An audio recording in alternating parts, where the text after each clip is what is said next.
የቀድሞ ፍቅረኛዬ ለማግባት እየተዘጋጀው ባለበት ሰዓት መጣች ሲል ለዛሬ ታሪኩን ያጋራንን የአንድ ቤተሰባችንን እጅግ አስገራሚ የፍቅር ታሪክ ይዘንላችሁ መጥተናል። አብራችሁን ቆዩ። ለቻናላችን አዲስ የሆናችሁ ሰብስክራይብ በማድረግ የደውል ምልክቱን በመጫን ቤተሰብ እንድትሆኑ እንጋብዛለን። እስከ ፕሮግራሙ ፍጻሜ ድረስ አብራችሁን ቆዩ። መልካም ጊዜ። ሜሮንና ያዕቆብ ረጅም ዓመታትን በፍቅር ያሳለፉ የሚዋደዱ ፍቅረኛሞች ነበሩ። ታዲያ ይህ ግን መቀጠል የቻለው ለ2 ዓመታት ብቻ ነበር። በፍቅር 2 ዓመት እንደቆዩ ሜሮን የቤተሰቤን ህይወት አረብ ሀገር ሄጄ መለወጥ አለብኝ በሚል አረብ ሀገር ሄደች። ተጋብተው እንዲኖሩ በተደጋጋሚ ሲጠይቃት የነበረው ያዕቆብ ያልጠበቀው ውርጅብኝ ወረደበት። በህይወቱ ሜሮን አረብ ሀገር ልትሄድ እንደሆነ ስትነግረው የደነገጠውን ያህል የደነገጠበት ጊዜ የለም። ለቤተሰቧ ሁለተኛና ብቸኛ ሴት ልጅ የሆነችው ሜሮን አረብ ሀገር ለመሄድ ስትወስንና ፕሮሰስ ስታደርግ ምንም ነገር አልነገረችውም። ብትነግረውም እሺ እንደማይል አሳምራ ታውቃለች። ከዛሬ ነገ ተጋብተን አብረን እንኖራለን ብሎ በተስፋ የሚጠብቅ አፍቃሪ እንዲህ አይነት መርዶ እንዴት ይነገራል? መጨረሻ ላይ መንገሩን የመረጠችው ለዛ ነበር። ሐሳቧን ቀይራ እንዳያስቀራትም ስለፈራች ጭምር አልነገረችው። በጣም በድህነት የሚኖሩ ቤተሰቦች አልነበሩም ቤተሰቦቿ። በወንድሟ ግፊትና ሌሎች ጓደኞቿን በማየት እርሷም ሰርታ ተለውጣ ቤተሰቧን የማርዳት ጉጉት አደረባት። ከያዕቆብ መለየቱ ቢከብዳትም ሰርቼ መጥቼ የተሻለ ኑሮ ብንኖር ይሻላል ብላ በፍቅራቸው ላይ ብቻዋን ወሰነች። ሁሉም ነገር አልቆ የምትሄድበትን ትኬት ከያዘች በኋላ ነገረችው። ድንጋጤው መቼም ቢሆን አይረሳትም። ማመን ከበደው። አለቀሰ። ወንድ ልጅ በዛ ደረጃ ስቅስቅ ብሎ ሲያለቅስ አይታታውቅም። ሰው የሞተበት እስኪመስል አለቀሰ። በጭንቀት የምትገባበት ጠፋት። ተመልሳ ስትመጣ እንደሚጋቡ ደጋግማ ቃል ገባችለት። ምንም ቢፈጠር እንደማይለያዩ ማለችለት። ሁሉም ነገሮች ለእርሱ ትርጉም አልነበራቸውም። ህይወቱ ባለበት እንደተበላሸ ዓለም ነዳጅ እንደጨረሰ መኪና ቀጥ ብሎ የቆመ መሰለው። ለሁሉም ነገር ጊዜው ረፍዷል። የትኛውንም አይነት ጥያቄ ቢጠይቃት የቱንም ያህል እንዴት እንደተጎዳ ቢነግራት ዋጋ የለውም። በቃ ተቆርጧል። መሄዷ ተረጋግጧል። ላትሄድ የምትችልበት ምንም ምክንያት የለም። የትኛውም ልመና አያስቀራትም። አቅም አነሰው። እንባው ከለቅሶ ብዛት ደረቀ። የዛኔ ነው የተሰናበታት። መሄዷን የነገረችው ቀን ነው የተለያዩት። ፈጽሞ ሄዶ መሸኘት አልቻለም። የሷ ህይወት ተስፋ ሲኖረው የሱ ደግሞ ጨልሟል። ቆይ ግን ለምን በፍቅራችን ላይ ብቻዋን ወሰነች? ለምን ቀድማ አልነገረችኝም? መልሱን የማያውቃቸውን ጥያቄዎች ራሱን ደጋግሞ ይጠይቃል። ከሜሮን ጋር ያሳለፉት የፍቅር ጊዜ መልሶ መላልሶ በአይነ ህሊናው እየታየው ያዝናል። ስለማትወደኝ ነው ጥላኝ ሄደችው ብሎ ይናደዳል። ሜሮንን የመሰለ እውነተኛ አፍቃሪ በፍጹም የለም። ላንተ ስትል ምን ያልሆነችው አለ ብሎ ሌላኛው ሐሳቡ ደግሞ ይሞግቷል። ታዲያ ፍቅሯ የእውነት ከሆነ ለምን ጥላኝ ሄደች? መልስ ስለሌለው ይናደዳል። አለማሰብ ቢፈልግም የሚያስበው አንድ እሷን ብቻ ነው። በጣም ቢናደድባትም አሁንም ይወዳታል። ጥላው መሄዷ ብቻ እንዲጠላት ሊያደርገው አልቻለም። ለዛም ራሱን ይወቅሳል። ቆይ ከዚህ በላይ እሷን ለመጥላት ምን እንዲመጣለት ትፈልጋለህ? እያለ ራሱን ይሞግታል። እውነተኛ ፍቅር እንደዚህ ነው። ብዙ እንድንጠላ የሚያደርጉን ነገሮች ቢኖሩ እንኳን መጥላት አንችልም። መጥላት ስለፈለግን አንጠላም። መርሳት ስለፈለግን አንረሳም። መተው ስለፈለግን አንተውም። ስሜት ነው። ልክ እንደ እጅና እግራችን ያዘነዘነውን አያደርግም። ራሱ የሚፈልገውን ነው የሚያደርገው። ትዕዛዝ አይቀበልም። የራሱን ብቻ ነው የሚያዳምጠው። አሁን ፍቅር እንደዛ ነው። እናም ለመርሳት ተቸገረ። ሜሮን የምትወደው ፍቅረኛዋ ሰላም ሁኚ፣ ሰላም ያገናኘን ብሎ ይሸኘኛል ብላ ባትጠብቅም የዚህን ያህል ጨክኖ ሊሸኛት አይመጣም ብላ ግን አልገመተችም ነበር። ከሀገሯ መሄዷ በራሱ የሚፈጥርባት የሐዘን ስሜት ሳያንሳት ያዕቆብ ሊሸኛት ያለ መምጣት ሌላ ሐዘን ጨምሮባት እያነባች ነበር የሄደችው። ለሁለቱም የተሻለ ነገር እንዳደረገችና ስትመለስ መጣ ልክ እንደ ቃሏ እንደሚጋቡ ስታስብ ተጽናናች። አረብ ሀገር ከሄደች በኋላ ቶሎ ስልክ አላገኘችም ነበር። ባገኘችበትም አጋጣሚ ለቤተሰብ ከመደወል አልፎ ለያዕቆብ መደወል የማይታሰብ ነበር። ነገር ግን ሁሌም ሳታስበው ውላና አድራ አታውቅም። በፍጹም ያዕቆብ ሜሮንን ለመርሳት ቢፈልግም ግን ሊሳካለት አልቻለም። ጓደኞቹም ሆነ የቅርብ ቤተሰቦቹ ብዙ ሰው እያመጡ ያስተዋወቁትና እሷን ማሰቡን እንዲተው ይገፋፉት ነበር። ለአንድ ዓመት ያህል ሁሌም እሷን እያስታወሰ ጠበቃት። ስመለስ እንጋባለን ያለችውን ባያምን ሊረሳት ግን አልቻለም። ከእሷ ሌላ ሴት አልታየህ አለው። እንደሷ ያለ እውነተኛ ፍቅር የሚያስይዘው ሰው እንደሌለ እርግጠኛ ሆነ። ታዲያ ይሄኔ ነው ከኤልሳ ጋር የተተዋወቁት።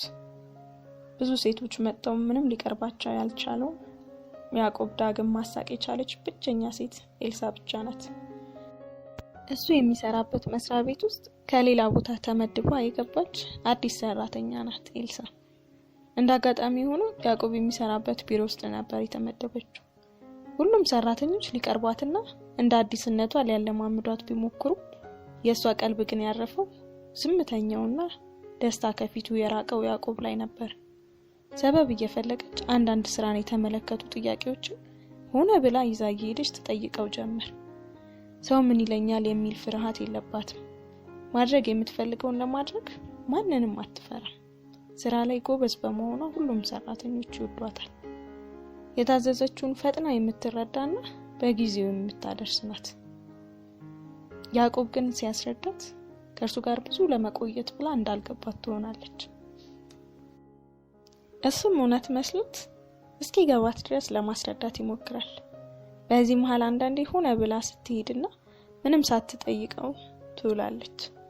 ቀጠላ ደግሞ ጠፋ አይደል እያለች ትሄዳለች።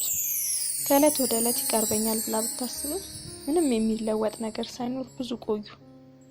ታዲያ አንድ ጊዜ ለአንድ ሳምንት ያህል ከስራው ፍቃድ ትወስዳለች።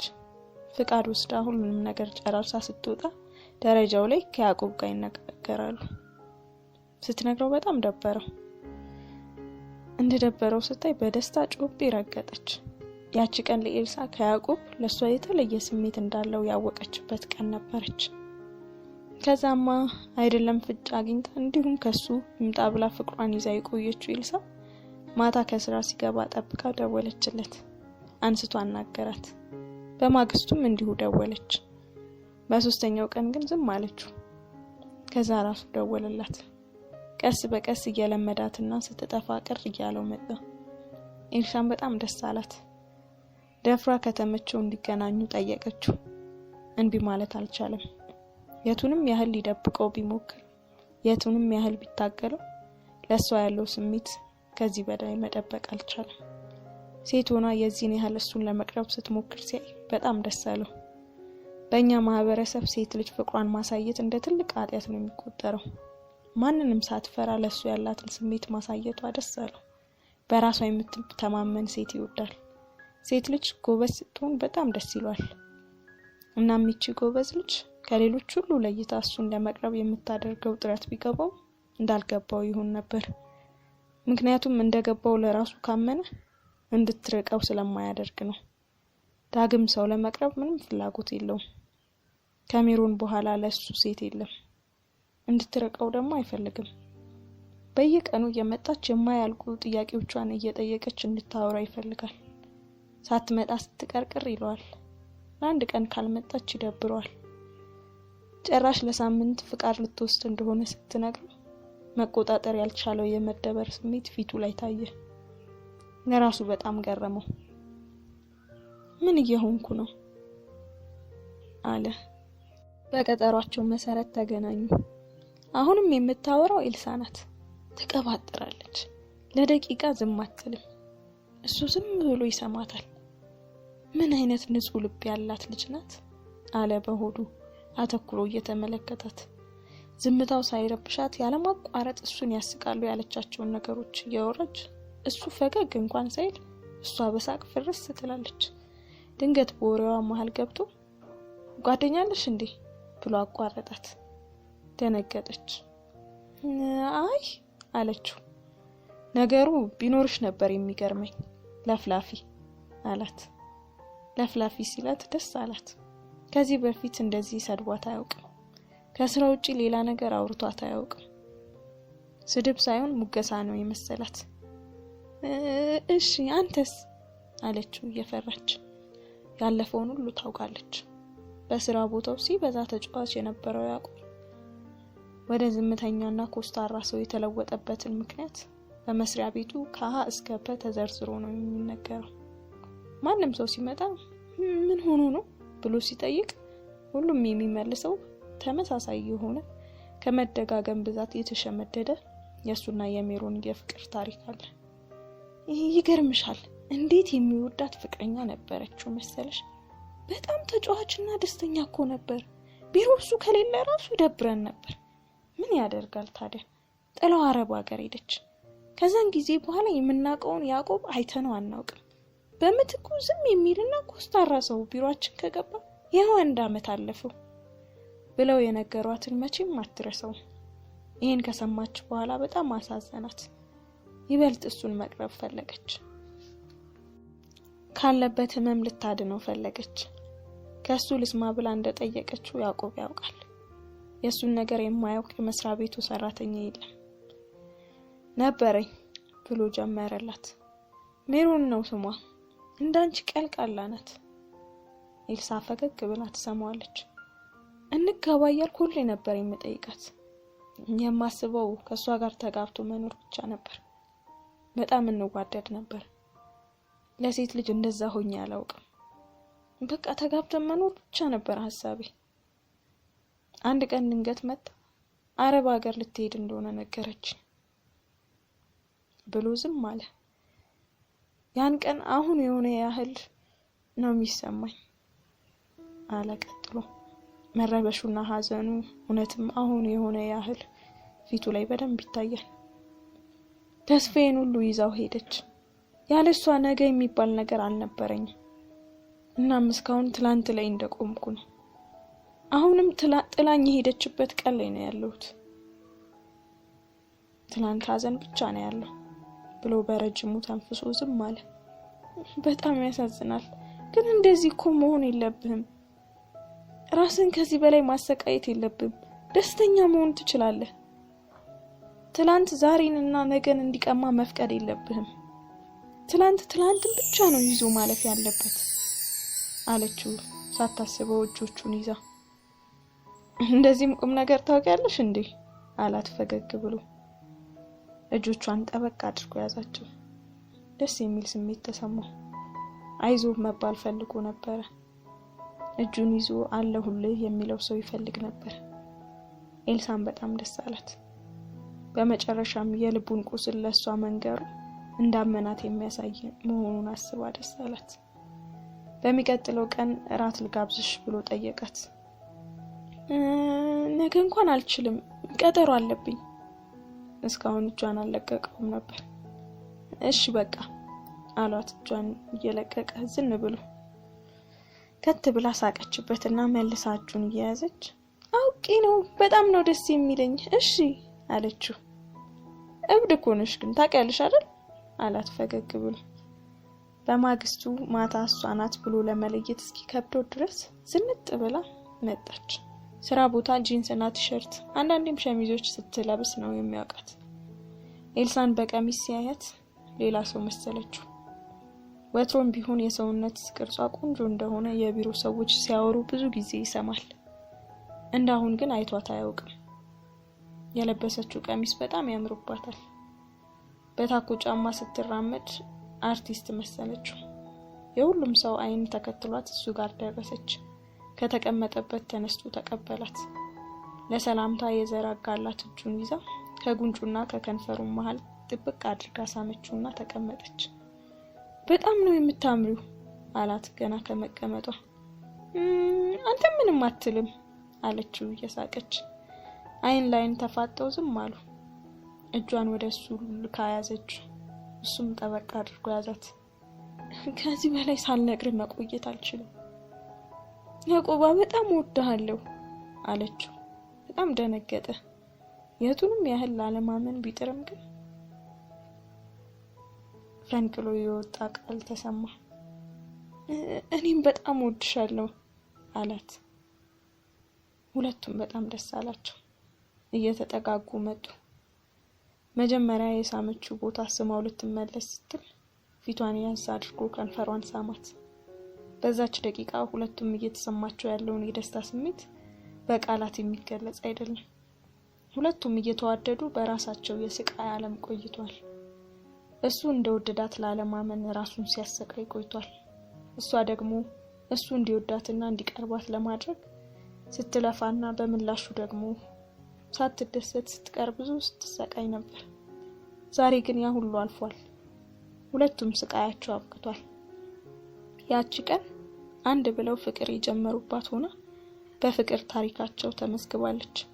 ቀልቃላዋና ለፍላፊዋ ኤልሳ ዝምተኛውና ኮስታራውን ያዕቆብ ወስዳ ደስተኛና ሳቂታ ያዕቆብ ይዛ ከረፍት ወደ ስራ ተመለሰች። ሁሉም ሰራተኛ በሆነው ነገር መጀመሪያ ግራ ተጋባ። ቀስ በቀስ ግን የሆነውን አወቁ። እናም ደስ አላቸው። ያዕቆብ ዳግም ሲደሰት በማየታቸው ሁሉም ደስተኞች ሆኑ።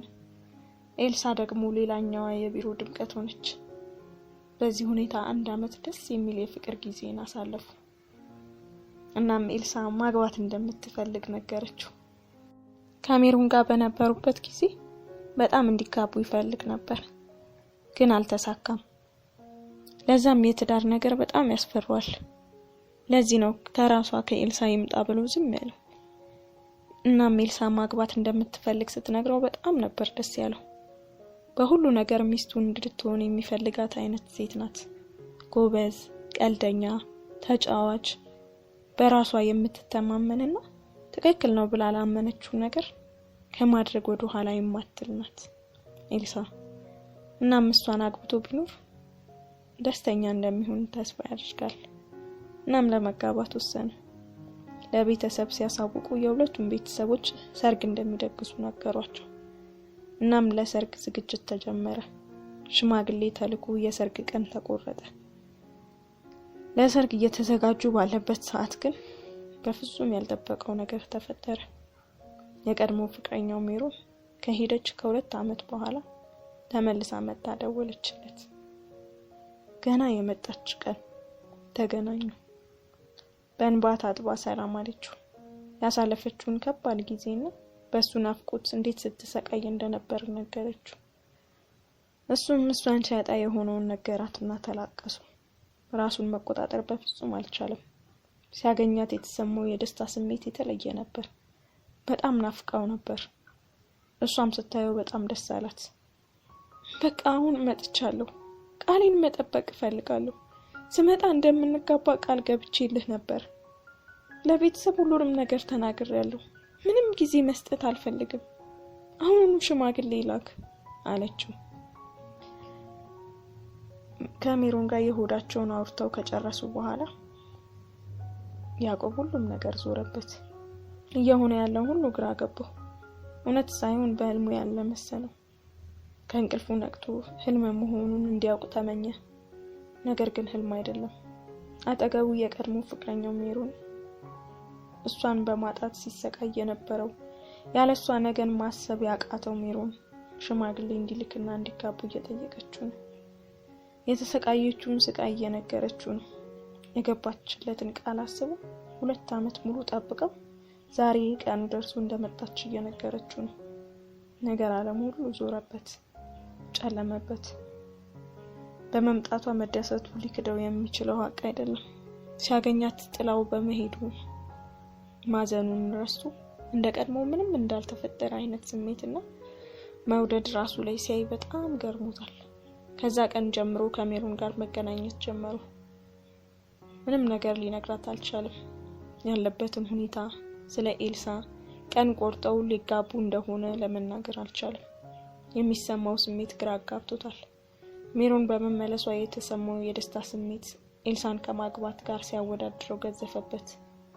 የተናደደባት ያዘነባት የመሰለው ሜሮን ፊት ለፊት ሲያገኛት ልክ እንደ በፊቱ የሆነ እንደውም ይበልጡኑ የጨመረ የመሰለው ፍቅር ምንም ሳያደርግ ቆየ። የሰርጉ ጊዜ እየቀረበ ሲመጣ ያዕቆብ በሚያሳያት ባህሪ ግራ የተገባችው ኤልሳ ደጋግማ ምን እንደሆነ ብትጠይቀው እንዲህ ነው የሚለው መልስ አልነበረውም። በሌላ በኩል ደግሞ ሜሮን ሽማግሌ ልኮ ቶሎ እንዲጋቡ እየጨቀጨቀችው ነው። መሀል ቤት ተጨነቀ። መንታ መንገድ ላይ እንደቆመ ሰው ግራ ተጋባ። ሁኔታዎች ከሁለቱም በኩል ይበልጥ እየከረሩ መጡ። ኤልሳን በምታይበት ችላይ ማለት ባህሪ እየተበሳጨች መጣች። ለሰርጉ እየተዘጋጁ ቢሆንም ግን ምንም እያገዛት አይደለም። ሜሮን በበኩሏ ስትመጣ ወዲያው ሽማግሌ ልኮ እንደሚጋቡ እርግጠኛ የነበረች ሲሆን ስትመጣ ያ ለመሆኑ አሳዝኗታል። በተደጋጋሚ ቀን ቆርጦ ሽማግሌ እንዲልክ ብትነግረውም እስካሁን ምንም ያላት ነገር የለም። እንደውም ያዕቆብ ራሱ ትክክል አይደለም። ከመጀመሪያ ቀን በኋላ ያሉትን ቀናቶች ዝም ብሎ አብሯት ይሁን እንጂ ሐሳቡ ሌላ ቦታ መሆኑን አስተውላለች። ድንገት መምጣቷ የፈጠረበት ስሜት ሊሆን ይችላል ብላ ነበር ያሰበችው። ነገር ግን እያደር ጭራሽ እየባሰበትና ምንም አይነት የደስታ ስሜት የሌለው ሰው እየሆነ መጣ። የመጀመሪያ ቀን ያየችውን ደስተኛውን ያዕቆብ ዳግም ማየት አልቻለችም። ምንም ነገር ሳያወራ እሷን ብቻ ሰምቶ የሚመለስበት ቀን ነበር። እሷ ካልደወለችና እንገናኝ ካላለችው እሷ አይደውልም። በጣም ግራ ተጋባች። ለዚህ መፍትሄው ቶሎ ተጋብቶ መኖር ነው ብላ የሽምግልናውን ነገር እንዲያፈጥነው በየቀኑ መንገር ጀመረች። ያዕቆብን በጣም ከባድ ጭንቀት ውስጥ ገባ። እንዲህ ያለ አጣብቂኝ ገጥሞት አያውቅም።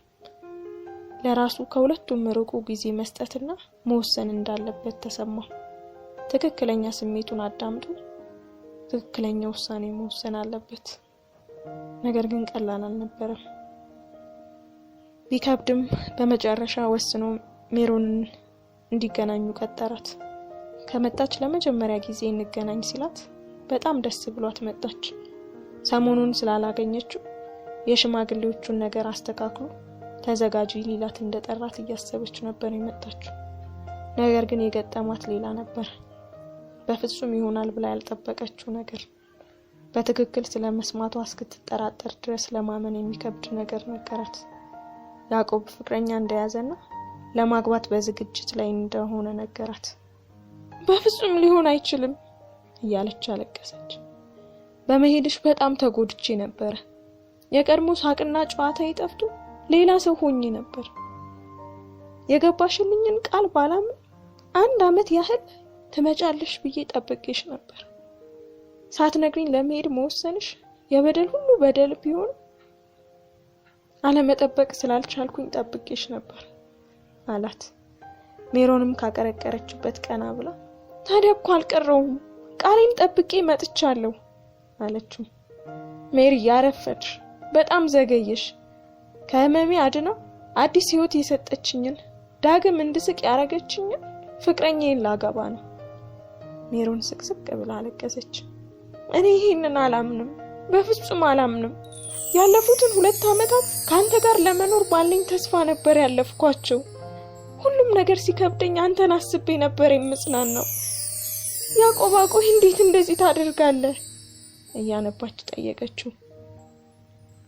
ሜሪ ሳትነግሪኝ ለመሄድ መወሰንሽ እኮ ትልቅ ጥፋት ነው። ከዛ በኋላ አብረን ስለመሆን ማሰቡ ራሱ ከባድ ነው። ቢከብድም ግን አብረን መሆንን አስቤ ጠብቄሽ ነበር። ብናደድብሽም በፍጹም አልጠላውሽም ነበር። ልጠላሽ አልቻልኩም። ግን አሁን ያ ሁሉ አልፏል። ዳግም ደስተኛ መሆን ችያለሁ። ጉዳቴን አይቶ ፈጣሪ ክሶኛል። አንቺንም እንዲክስሽና ደስተኛ እንድትሆኚ ከመመኘት ውጪ ምንም ማድረግ አልችልም አላት። ማልቀሷን ማቆም አልቻለችም። ሰው ሁሉ እየዞረ ቢያያትም ምንም ግድ ሳይሰጣት ማልቀሷን ቀጠለች።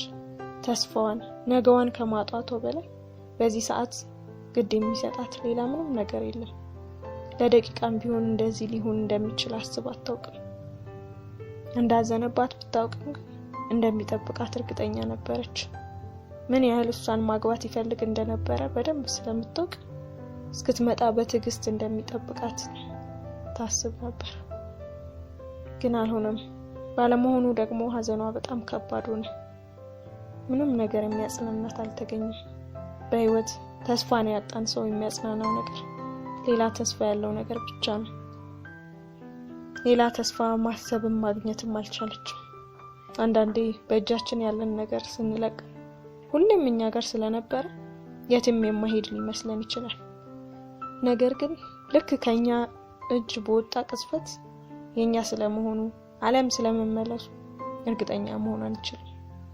በዛች ቅጽበት ምንም ነገር ሊፈጠር ይችላል። ያዕቆብ ለሜሪ እውነቱን ከነገራት በኋላ የሆነ ነገር ሲቀለው ተሰማው። ወዲያውኑ ለኤልሳ ደውሎ አገኛት።